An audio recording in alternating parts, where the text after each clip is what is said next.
السلام علیکم، میں حسن غلام، آپ میرا یوٹیوب چینل دیکھ رہے ہیں۔ عمران خان صاحب ایک بڑی پارٹی کے چیئرمین ہونے کے باوجود بھی انہوں نے سوشل میڈیا پہ اپنا ایک انٹرویو دیا۔ وہ انٹرویو کافی لمبا اور طویل ہے، اور وہ انٹرویو جن کو دیا وہ ہمارے پاکستان کی ایک ینگ جنریشن ہے، اور یہ دیکھتے ہوئے بہت بہت خوشی ہوتی ہے کہ ہماری پاکستانی جو ینگ جنریشن ہے ان کے اندر ایک جوش ہے، جذبہ ہے آگے بڑھنے کا۔ اور انہوں نے ایک بڑی اچھی بات کہی اپنے اس انٹرویو کے دوران کہ جو ینگ جنریشن ہوتی ہے اس کے دل میں ایک آگ ہوتی ہے، ایک جذبہ ہوتا ہے کسی چیز کو پانے کا اور حاصل کرنے کا، اور جس طرح انسان اپنی عمر کی دہلیز کو پار کرتا رہتا ہے آہستہ آہستہ وہ جذبہ اور وہ جوش بھی کم ہوتا رہتا ہے۔ خان صاحب کا وہ انٹرویو بہت طویل ہے، اور اس میں انہوں نے بہت سی ایسی بات کہی ہیں جن کے بارے میں عام لوگوں کو اتنا خاصا نہیں پتہ، وہ ان کے اندر کی باتیں ہیں۔ جس طرح کہ انہوں نے علیم خان صاحب اور جہانگیر ترین خان صاحب کا ذکر کیا کہ کس طرح وہ علیحدہ ہوئے ان سے، اور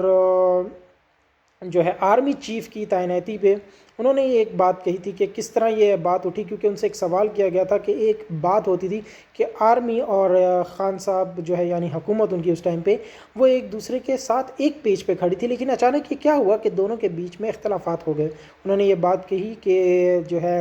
یہ بات ایک فیک نیوز اٹھائی گئی، پی ڈی ایم یا نون لیگ کی طرف سے ایک بات اٹھائی گئی،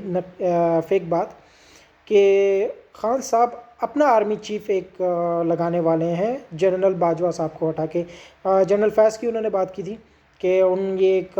جو ہے خبر لیک کی گئی کہ جنرل فیض کو وہ آرمی چیف بنا رہے ہیں، تو اس بات سے یہ زیادہ آگ لگی جس کی وجہ سے 12 بجے عدالتیں بھی کھل گئیں۔ لیکن میں حیران ہوں کہ آپ اتنی سی بات پہ عدالت کھول دی، لیکن غریب آدمی جو ہے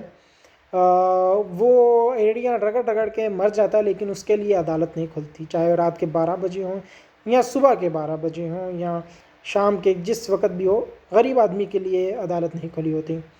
اور اس چیز میں یہ واقعی ایک سچ بھی ہے کہ نون لیگ نے ججز خریدے بھی ہوئے تھے، ججز کو پیسے دیے گئے تھے اس چیز کے لیے۔ اس انٹرویو میں انہوں نے بہت سی ایک باتیں کہیں، جیسے کہ انہوں نے پوچھا کہ بھائی آپ ینگ جنریشن کے لیے گورنمنٹ نے کبھی کچھ اتنا ایک سکوپ نہیں بنایا کہ جدھر سے وہ ایک یعنی کہ ان کے لیے ایک آئیڈیل نہیں لے کر آئے۔ انہوں نے یہ بات کہی کہ میں نے جو ہے رحمت للعالمین اتھارٹی اس لیے ہی میں نے اسٹارٹ کی تھی کہ جو اگر یعنی ینگ جنریشن ایک آئیڈیل چاہتی ہے، ان کو ایک آئیڈیل چاہیے جس کو وہ فالو کریں، جس پہ وہ چلیں اور اپنے جو ہے گولز کو اچیو کریں۔ تو انہوں نے کہا میں نے رحمت للعالمین اتھارٹی اس لیے میں نے اسٹارٹ کی تھی کہ تاکہ ہماری ینگ جنریشن اور جو بچے ہیں وہ نبی اکرم صلی اللہ علیہ وسلم کی زندگی کو پڑھیں اور ان کو سمجھیں، اس کو سمجھیں، اور اپنی جتنے بھی زندگی میں جو ان کی مشکلات ہیں وہ ایک بار ان کی زندگی کو پڑھ لیں، ان کو جتنی بھی یہ مشکلات اپنی زندگی میں نظر آتی ہیں وہ اس کو یوں ختم کر دیں گے، یعنی کہ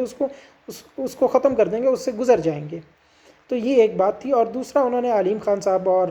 کے بارے میں یہ بات کی کہ علیم خان صاحب جو تھے وہ ان کی 300 ایکڑ زمین جو تھی جس کو وہ لیگلائزڈ کروانا چاہتے تھے، جس وجہ سے خان صاحب اور ان کے اختلافات ہوئے۔ اور جہانگیر ترین صاحب کا تو آپ سب کو ہی پتہ ہے، شوگر کا جو ہے ایک مسئلہ بنا ان کا چینی کی وجہ سے، تو انہوں نے یہ بات ظاہر کی۔ اور علیم خان صاحب کا انہوں نے بولا ان کے جو ہے کیسز بھی تھے،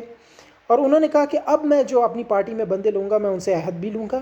کہ بھائی اگر آپ میری پارٹی میں پراپرٹیز یا کوئی پیسہ بنانے آ رہے ہیں تو بھائی یہ پارٹی میری آپ کے لیے نہیں ہے، آپ جا کے نون لیگ یا پیپلز پارٹی میں جا سکتے ہیں جہاں صرف آپ کا فائدہ جو ہے دیکھا جائے گا یا ان کا فائدہ دیکھا جائے گا۔ اور انہوں نے یہ بات کی کہ میں اپنی پارٹی کو جو ہے نون لیگ کی طرح یا پیپلز پارٹی کی طرح نہیں بنانا چاہتا کہ جو اپنے لوگوں کے مفاد کو دیکھے۔ کہتے ہیں میری فرسٹ پریورٹی جو ہے 22 کروڑ پاکستانی ہیں، ان کے یہ الفاظ تھے۔ اور انہوں نے ایک انٹرویو ان کا میں نے یہ بھی دیکھا، کہتے ہیں جب میں اس دنیا سے چلے جاؤں گا، خان صاحب کی یہ بات تھی، تو میں اپنی پارٹی کا سربراہ اپنے بیٹے کو نہیں بنا کے جاؤں گا، یہ پارٹی ممبرز طے کریں گے کہ بھائی میرے بعد اس پارٹی کا چیئرمین کون ہوگا۔